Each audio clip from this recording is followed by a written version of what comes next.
안녕하세요. 위기라는 주제를 가지고 발표하게 된 팀 스태틱입니다.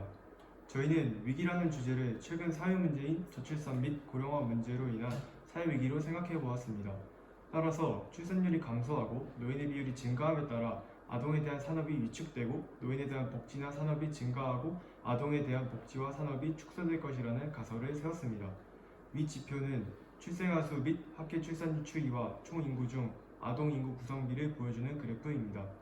출생아 수를 보면 70년대에는 4.53명이 태어났는데 출생아 수가 점점 줄어들면서 80년대에는 1명대 그리고 최근에는 0.81명으로 줄어들면서 아동 수가 점점 줄어드는 것을 파악할 수 있습니다.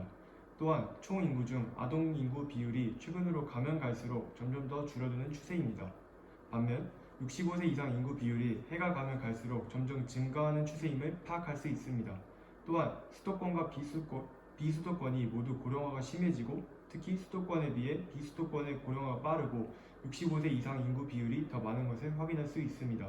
이것을 해결하기 위해 정부와 지방자치에서 수십조를 쏟아붓고 있지만 여전히 출산율은 떨어지고 OECD 출산율 꼴등을 기록하고 있습니다.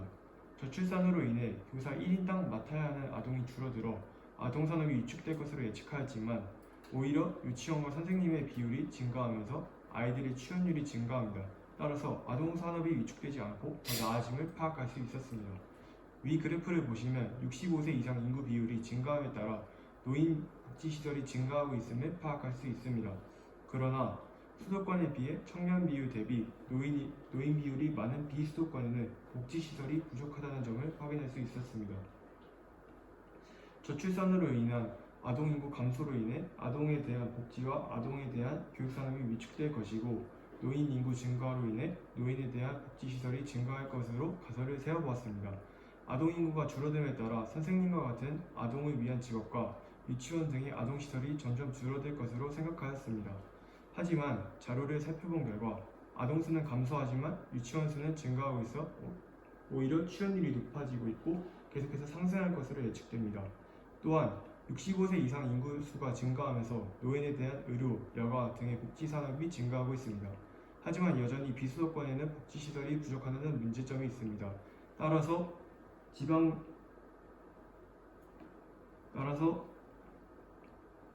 지방에 대한 노인을 위한 의료, 여가 등과 같은 복지시설들이 더 늘어나야 하고 비수도권에 대한 복지 관심을 늘려야 합니다.